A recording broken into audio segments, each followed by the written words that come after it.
Encontré algo que me llamó mucho la atención y es que el 60% de las mujeres, a lo mejor más, ¿no? Me atrevería a decir quizás que más, han experimentado una disminución en el deseo sexual a lo largo de su vida.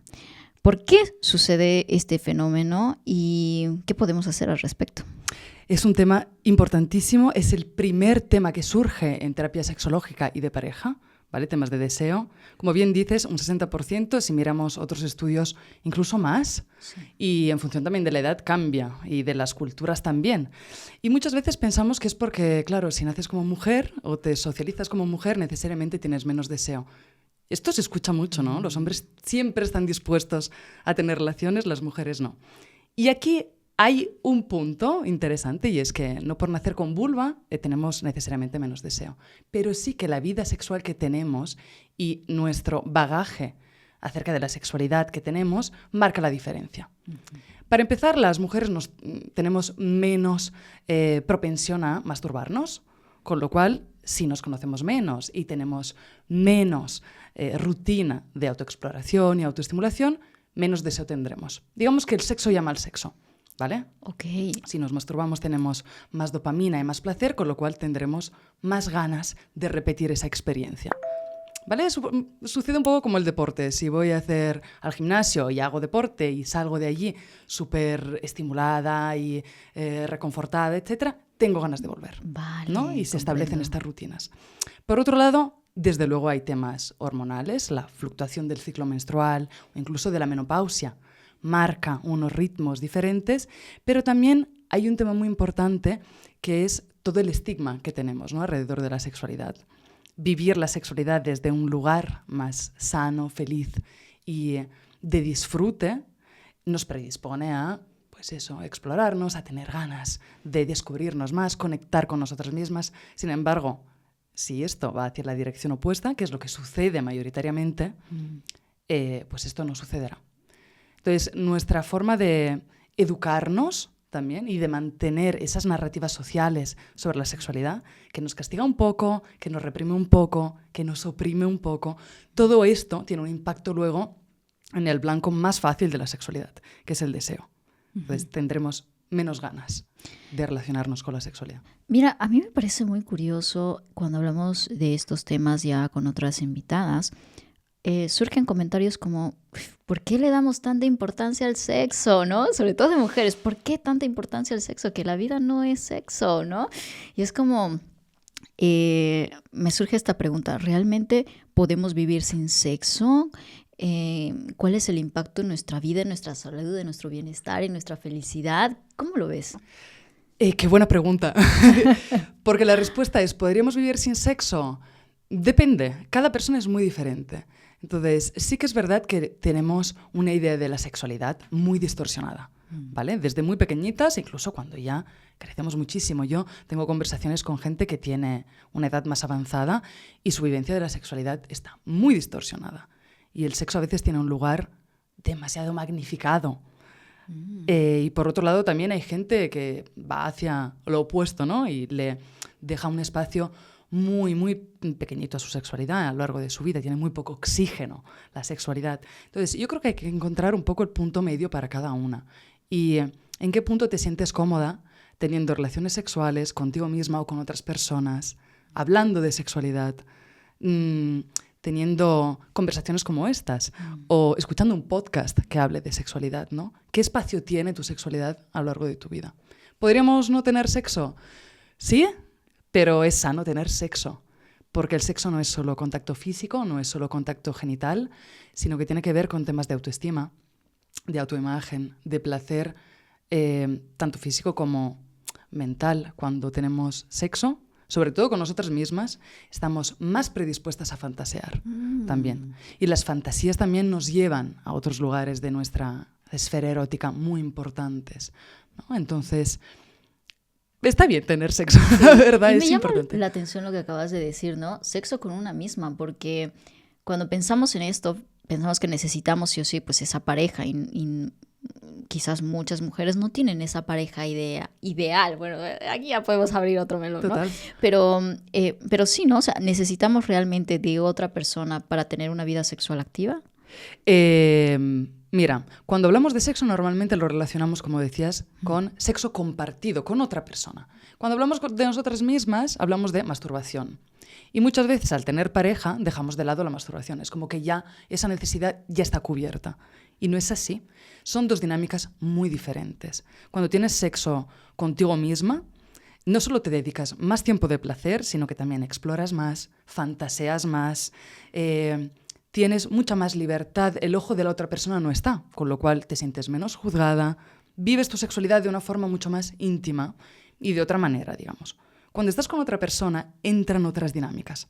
Ante todo, lo más fácil es dejar de fantasear, porque si estoy teniendo sexo contigo, lo más probable es que si estoy pensando en otra persona, ya te estoy siendo infiel. Y aquí ya empezamos a tener unos primeros filtros, ¿no?, en nuestra sexualidad. Luego, por otro lado, estamos pendientes del tiempo que nos está dedicando a la otra persona. O si le estamos dedicando mucho tiempo a otra persona, pensaremos, igual no le está gustando lo que estoy haciendo. Claro. O quizás estoy haciendo esto, ¿qué debería estar haciendo después de esta postura? ¿Vale? Estamos entrando en dinámicas muy performativas, muy de performance. Vale. Entonces, con lo que dices, es muy importante tener una sexualidad con nosotras mismas y mantener relaciones sexuales con nosotras mismas y con otras personas que forman parte de nuestra vida de manera más o menos cercana, ¿no? Puede ser una pareja o más parejas o amistades, lo que sea. Para las personas que estén escuchando por primera vez este término sexo con una misma, ¿cómo se empieza? ¿Qué se hace? O sea, ¿en qué consiste eso, no? Pues mira, realmente cuando hablamos de esto estamos hablando mucho más específicamente de masturbación, pero también podemos abstraerlo del lado más físico, ¿no? No es necesariamente estar en la cama y tocarnos, sino que también tener narrativas eróticas con nosotras mismas, consumir relatos eróticos, fantasear, recordar experiencias eróticas, ¿vale? También estar a contacto con nuestra sexualidad no necesariamente pasa por desnudarnos, estar dentro de una cama, ni nada de esto. A veces es incluso tener espacios de diálogo con una amiga, con un familiar, con personas que no conoces de nada y te dan más libertad para hablar sin sentirte un poco juzgado, ¿no? Entonces, pero cuando hablamos de sexo con una misma específicamente, podríamos estar hablando de masturbación. Y mira, está demostrado que las personas que empiezan a masturbarse en edades tempranas, sobre todo las mujeres, tienen más facilidad más tarde de excitarse y de tener orgasmos y placer. ¡Wow! Esto es importante también. Sí, nunca lo había escuchado. Me parece fenomenal, como una razón suficiente como para empezar este proceso de autoexploración, de conocerse a una misma, ¿no? O sea, correcto. Y a veces creo que, no sé si estoy en lo correcto, pero quizás pensamos en esto de la masturbación como es que tengo que llegar a un punto determinado, ¿no? O de orgasmo o de lo que sea, ¿no? Y dejamos de disfrutar mucho en el proceso y buscamos ese punto final, ¿no? O sea, ¿dónde está eso? Pero podemos tener un sexo sin un objetivo en concreto, simplemente pues tener un momento bien conmigo misma.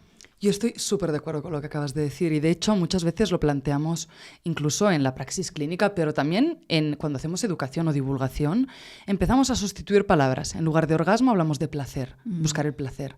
Cuando te acuestas con alguien lo puedes plantear como en lugar de buscar un momento para tener un orgasmo, para excitarnos. Entonces nos metemos en la cama para excitarnos y para recrear un momento erótico.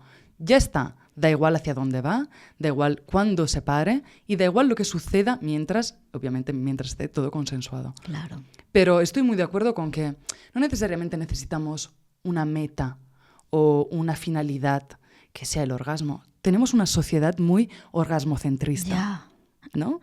El sexo empieza cuando acaba en orgasmo. Ajá. Sobre todo cuando es el hombre, ¿verdad? Sí. Y además porque lo vemos como muy comprado de las películas, ¿no? O sea, o lo que... Sí, como que, bueno, es que el orgasmo es eso, es esa sensación que parece lo que vemos en la televisión de que, ¡guau! Llegué a ese momento, ¿no? Y muy idílico, ¿no? Más adelante vamos a tocar el tema orgasmo y vamos a abrir ese melón para profundizar en esto. Pero sí es cierto que parece como que muy idealizado esto. Y cuando no lo experimentas así, cuando no te sientes así, dices, a lo mejor estoy haciendo algo mal.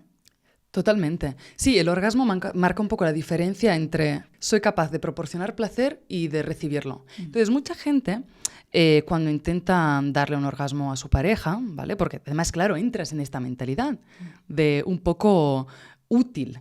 Estoy haciendo esto para que tú sientas un orgasmo. Y con lo cual yo me siento reconfortada también porque soy capaz de dártelo. ¿Vale? Cuando esto no sucede, porque hay 1000 razones que pueden interferir, podemos estar teniendo estrés, podemos estar cansadas, podemos estar en nuestro peor momento.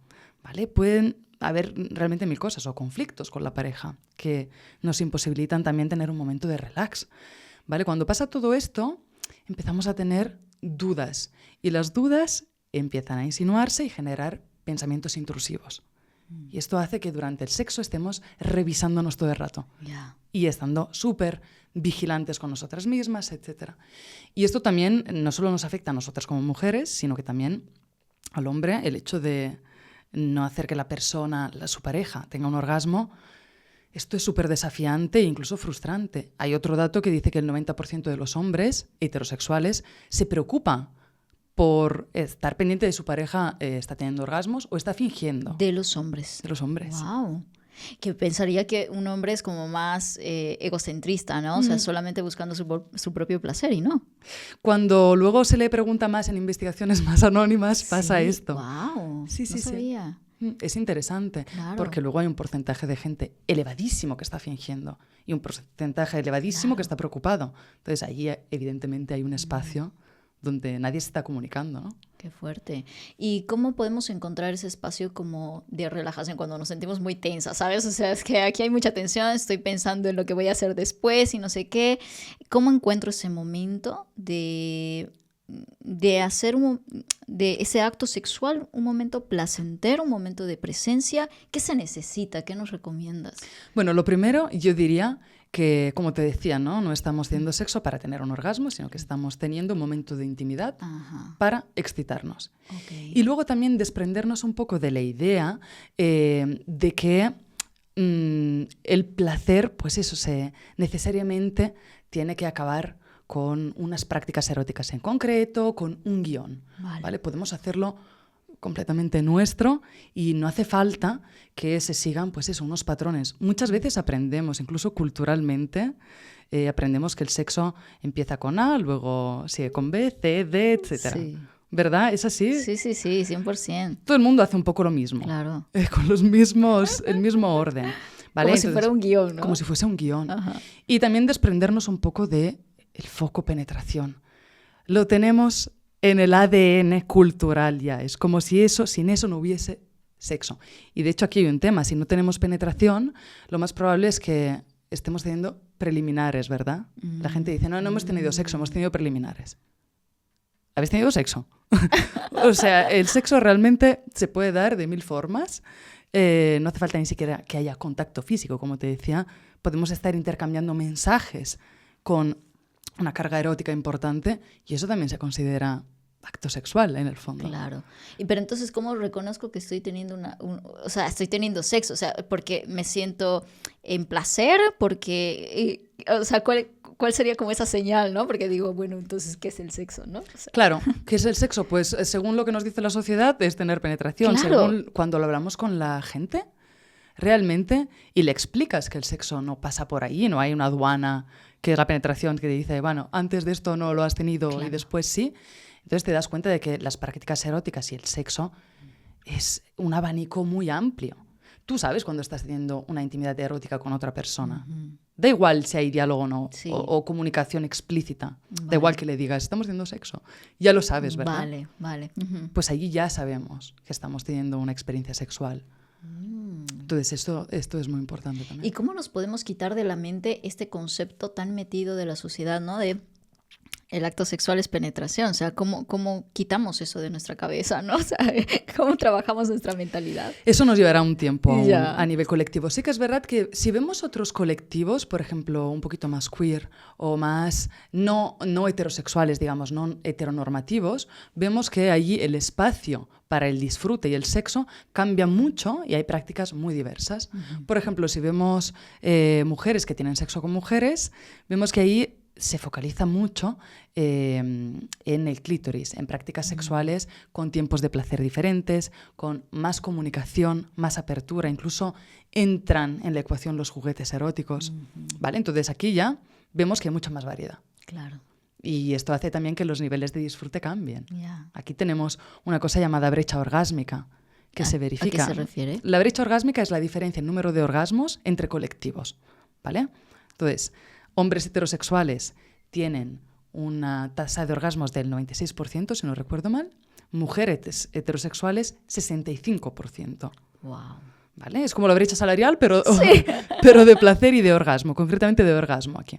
Entonces, ¿qué pasa? Si cogemos una lupa y miramos más desde cerca y vemos solo el colectivo de mujeres, las mujeres lesbianas tienen un 89% de disfrute. Wow. ¿Vale? ¿Por qué? Pues por lo Porque que te hay decía. ese espacio, claro, de mayor abanico de posibilidades que tienes para llegar a ese orgasmo, ¿no? Sí, y sobre todo no se centran en la penetración Claro. exclusivamente. Claro.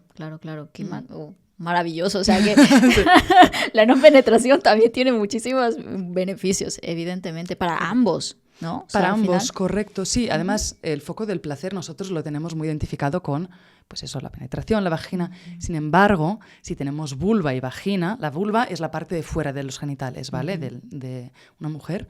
El centro del placer está en el clítoris, que es el órgano de más placer sexual, que reúne más terminaciones nerviosas, tiene el doble que el pene. Entonces, allí hay un foco a explorar interesantísimo desde mi punto de vista. Ujú.